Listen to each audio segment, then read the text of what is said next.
Good morning! Diba sabi ko sa vlog ko kahapon is maaga akong aalis. Kasi nga sasamahan ko si mama ko sa may QC. And then, kasabay nun, magpapacolor na ako ng hair sa Headway Vera Salon. Yung sa malapit lang. And gagamitin ko na pala yung nabili ko, reward ko sa sarili ko. Itong Celine Nano Bag na tagal ko nang na-post sa FB account ko, pero hindi ko nabanggit sa inyo na nabili ko na siya. Pero nabili ko na siya. Ito na siya. And ang kinuha ko is parang may pagka-fuchsia pink.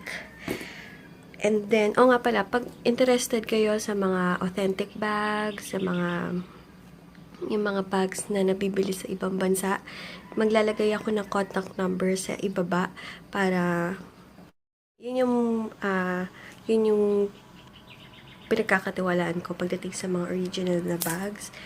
Kunwari ay yung mga Prada, ganyan, mga Celine, mga Kate Spade, mga Coach. Maglalagay ako ng link below ng kanyang IG account. Nabili ko to kasi online. Yung binili ko lang is yung parang ano yun? Ayan na naman ako. Basta yung ganyan na bag. Kasi, yung malalaki ng Celine na bag is, alam niyo ba kung magkano? 167,000. My gosh. Pangbili ko na yun ng ano.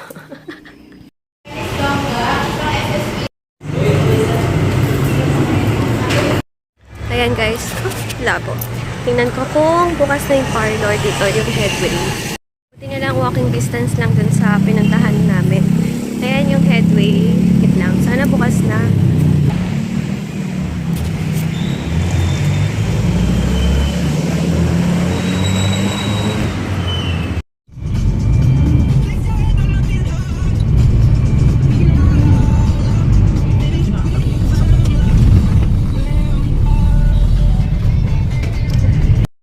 Dito kami sa festival mall, nakabili ako ng pastillas.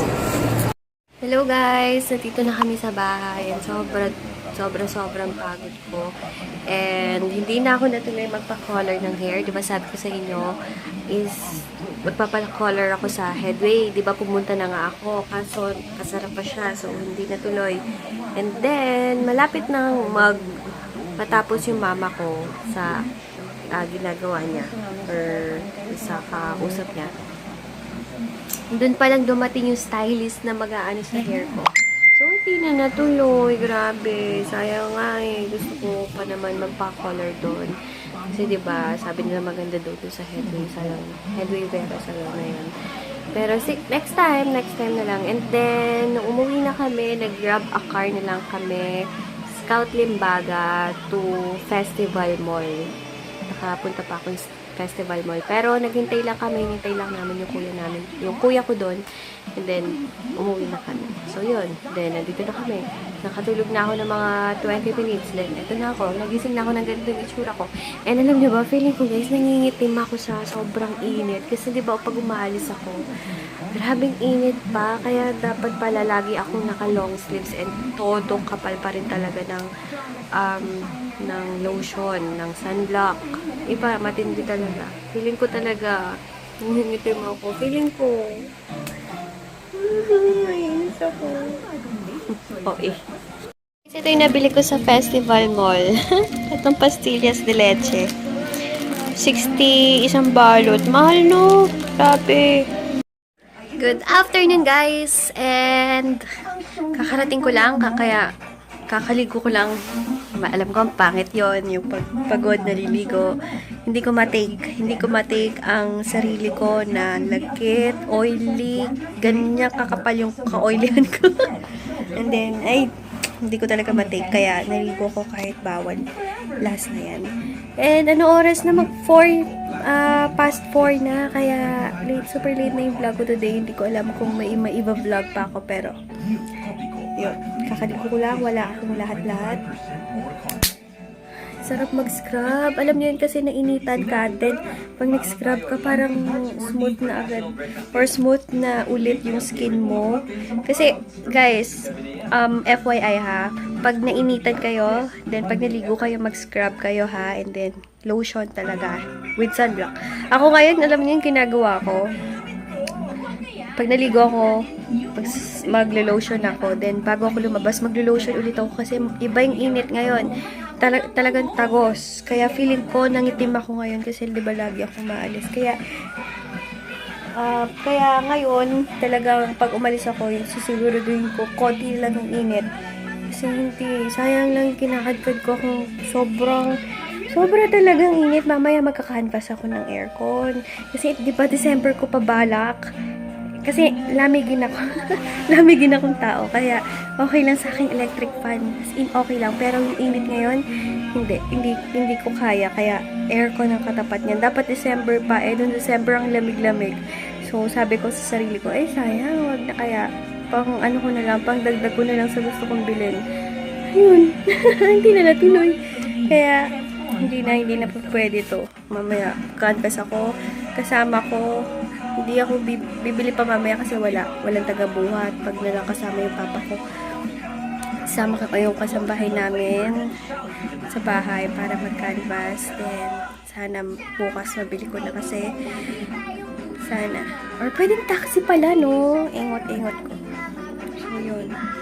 Thank you nga pala sa mga nag-order today and salamat sa mga nag-avail ng skin microvitamins gel, yung review ko last time. Ilalagay ko yung link below ng review ko na yon. Maraming salamat. For sure, magugustuhan nyo yun kasi nakakatulong siya na mag-absorb ng susunod nyong ipapatok sa skin nyo. Like cream or syrup. Kung nagsisirum kayo, mas ma-absorb niya ng todo. Then, ano pa ba? Pearl capsule available na pala and na-deliver na kanina. Alam nyo ba, 2 days guys, hindi nag-pick up si Kuya LRC and Erim. Hindi ko alam bakit, anong nangyari sa kanila. Pero ngayon, kanina, dumating na. And thank you sa mga nakakaintindi ng minsan nagkakadelay talaga. Tingnan nyo naman, 2 days guys na hindi nag-pick up. Diba, laking bagay yung 2 days na yun. So, yun. Available na and inuna ko syempre ipa-ship yung mga naka-reserve na. And yung Pampanga and Manila and Tacloban.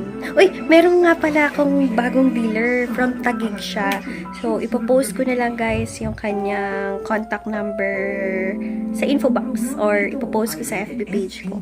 Taga-Taguig siya. So, sa mga Taguig, pwede na kayong mag-order sa dealer kong bago. So, thank you so much. O nga pala, ulitin ko, sa mga gustong mag-dealer, kailangan po is maging user ka muna ng product and matesting mo sa sarili mo kung effective siya para pag sakaling magdi-dealer ka na, alam mo yung experience mo, alam mo yung effect niya, na-try mo na, ganyan. Kaya, ang requirements ko talaga is dapat maging user ka muna.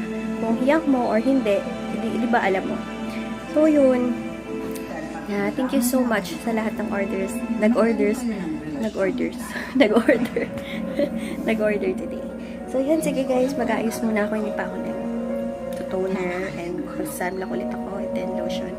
And then, gora na ako. Mga 5 na lang kami alis para papahinga muna ako kasi ngayon lang ako natapos mag-pack ng mga nag-order. Salamat! Ayan, naka-base na ako. Nag-t-shirt lang ako and yung short kong to parang kulduroy. Kulduroy ka ba tawag? basta yung kulduroy yata. So, ayun, yung gamit ko na powder is Pixie. Favorite ko yon guys. Pag kunwari naghahanap kayo ng powder na yung coverage is very good, Pixie yun. Pixie. And then, ano pa ba? Yung lipstick ko yung sa clinic, yung bigay ng mama ko, yung nakakaputing ngipin. Ang dami nagtanong yan, yung ang tawag doon? Nag-review ako sa cream, yung sa micro gel vitamins na review ko. Tinanong nila kung ano lipstick ko. Yung Clinique yun. And then, nga pala.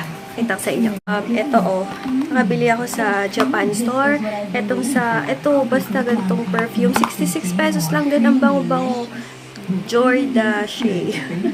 Ito, parang our version of Glow for Women by Jennifer Lopez. Yun. Basta, ganito. 66 pesos siya. Ayan, umalis na kami. Kasama ko yung bago naming kasama sa bahay. Tayo, panoorin mo to sa YouTube. Taga-Imus lang yan, taga-Golden. Sino nakakakilala kay Ate Lisa? Magme-merienda daw kami. Tingnan nyo yung shorts niya. Maganda yung shorts. Tingnan nyo yung lipstick na Clinique. Grabe yung makatransfer. Kumakain kami sa Burger King.